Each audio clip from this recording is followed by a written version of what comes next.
জিলাৰ প্ৰশাসন মোৰ লগত থাকক বা নাথাকক, ৰাইজ মোৰ লগত আছে। ৰাইজে আমাক আশীৰ্বাদ দিছে আৰু আমি বিৰোধী দলৰ সাংসদ হিচাপে আমি ৰাইজৰ কণ্ঠ আৰু সবল কৰিবলৈ আহিছোঁ। আৰু সেইকাৰণে যেতিয়া আমি ৰাইজৰ বিষয়বোৰ উত্থাপন কৰোঁ, ইয়াৰ পূৰ্বে যেতিয়া মই কলিয়াবৰ লোকসভা সমষ্টিৰ সাংসদ আছিলোঁ, বিভিন্ন সময়ত মই নেশ্যনেল হাইৱেৰ কথাবোৰ উল্লেখ কৰিছিলোঁ, যাৰ ফলত বাদুলি পাৰ পৰা ৰঙামাটি নুমলীগড়কে হাইৱে যি আগতে বেয়া আছিলে অলপ সুস্থ হ'ল, সবল হ'ল। ইয়াত যোৱা 10 বছৰলৈকে এজন শাসক আমাৰ ৰুলিং পাৰ্টিৰ এজন সাংসদ আছিলে, কিন্তু তেওঁলোকৰ ইমান চৰকাৰ প্ৰশাসন তেওঁলোকৰ থকা স্বত্তেও, কেন্দ্ৰৰ আমাৰ নীতিন গাডকাৰী ডাঙৰীয়া মন্ত্ৰী অহা স্বত্তেও টিয়ক শিৱসাগৰ হাইৱে নহ'লেও মনৰ সৎ ইচ্ছা হ'ব লাগে, কাম কৰা স্পৃহা হ'ব লাগে, কাম কৰা সাহস হ'ব লাগে। আৰু আমি জানো যে বিৰোধী দল হিচাপে কেনেদৰে প্ৰশাসনৰ ফালৰ পৰা কামটো ওলাব লাগে। যোৱা 2 দিন আমি চৰাইদেউ জিলা, শিৱসাগৰ জিলাত ভ্ৰমণ কৰিলোঁ।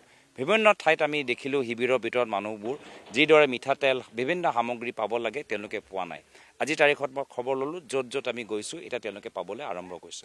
হ'ব পাৰে মোৰ ইয়াত অহাৰ পিছত আকৌ ইয়াত কিবা কাম হওক। মোৰ লগত প্ৰশাসন থাকক বা নাথাকক, ৰাইজৰ কাম হ'ব লাগে, সেইটো মোৰ কাৰণে আচল মোৰ উদ্দেশ্য। নাভাবোঁ মই 2014 চনত যেতিয়া মই প্ৰথমবাৰ বাবে সাংসদ হ'লোঁ, তেতিয়া কেন্দ্ৰত আমাৰ বিজেপি চৰকাৰ আহিলে। বিজেপি চৰকাৰ অহাৰ পিছত তেওঁলোকে বানপানী নিয়ন্ত্ৰণৰ কাৰণে তেওঁলোকৰ যে কেন্দ্ৰীয় আঁচনিবোৰ আছিলে, চেণ্ট্ৰেল ৱাটাৰ কমিশ্যনৰ জৰিয়তে যে ফ্লাড ৰিলিফ মেনেজমেণ্টৰ যি আঁচনিবোৰ আছিলে, সেই গোটেই আঁচনিটো তেওঁলোকে খাই পেলালে বা শেষ কৰি দিলে। যাৰ ফলত কি হ'ল যে ইয়াৰ পূৰ্বে আমি নতুন মাথাউৰি নিৰ্মাণৰ ক্ষেত্ৰত যিমানবোৰ আমি টকা পইচা কেন্দ্ৰ চৰকাৰৰ পৰা পাইছিলোঁ, আমি পাবলৈ আমাৰ বন্ধ হ'ল। যাৰ ফলত যিখিনি কাম হয়, এতিয়া ইয়াত আমি আহিছোঁ এইটো 8 নম্বৰ স্পাৰ 39 GP। ইয়াত আপোনাক সোধক ইয়াত কাম কি হৈছে? SDRFৰ কাম হৈ আছে। SDRF কোন বিভাগৰ? গৃহ বিভাগৰ। মানে কি গৃহ বিভাগৰ কাম ইয়াত হৈ আছে। ৱাটাৰ ৰিচৰ্চৰ বিভাগ মন্ত্ৰীৰ কাম হোৱা নাই, জল শক্তি বিভাগৰ কাম ইয়াত হোৱা নাই, MHAৰ কাম ইয়াত হৈছে।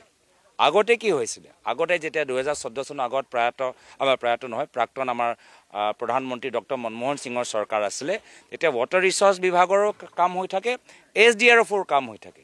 এতিয়া সেইকাৰণেতো আমি হিচাপ বিচাৰিছোঁ যে বৰ্তমান চৰকাৰে কেন্দ্ৰ চৰকাৰৰ ওপৰত কিমান হেঁচা দিলে, কেন্দ্ৰ চৰকাৰৰ জল শক্তি বিভাগৰ পৰা, জল সম্পদ বিভাগৰ পৰা কিমান টকা পইচা তেওঁলোকে আনিব পাৰিলে, যাৰ ফলত নতুন মথাউৰি হওক।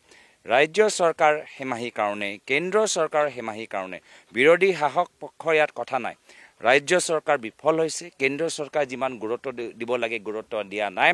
ইয়াৰ পূৰ্বে যি আমাৰ বিশেষ আমাৰ পেকেজবোৰ আছিলে ৱাটাৰ ৰিচৰ্চ বিভাগৰ জৰিয়তে, SDRF জৰিয়তে নহয়, ৱাটাৰ ৰিচৰ্চ জৰিয়তে আমি যিমানবোৰ আমি বাজেটবোৰ পাইছিলোঁ, ফাণ্ডবোৰ পাইছিলোঁ, নাই পোৱা। যাৰ ফলত এতিয়া সৰু সুৰা কাম হৈছে, ক'ৰবাত 30 লাখ কাম হৈছে, ক'ৰবাত আমাৰ 1 কোটি কাম হৈছে। কিন্তু য'ত আমাক 4 কোটি লাগে, য'ত 5 কোটি লাগে, য'ত 10 কোটি এটা বৃহত্তৰ এটা সংকল্প আমাক লাগে, তেনেধৰণৰ প্ৰজেক্ট আমি বৰ্তমানৰ ৰাজ্য চৰকাৰ, কেন্দ্ৰ চৰকাৰৰ কোঅৰ্ডিনেশ্যন নথকাৰ কাৰণে বা গুৰুত্ব নিদিয়াৰ কাৰণে আমি তেনেধৰণৰ প্ৰজেক্ট আমি দেখা পোৱা নাই।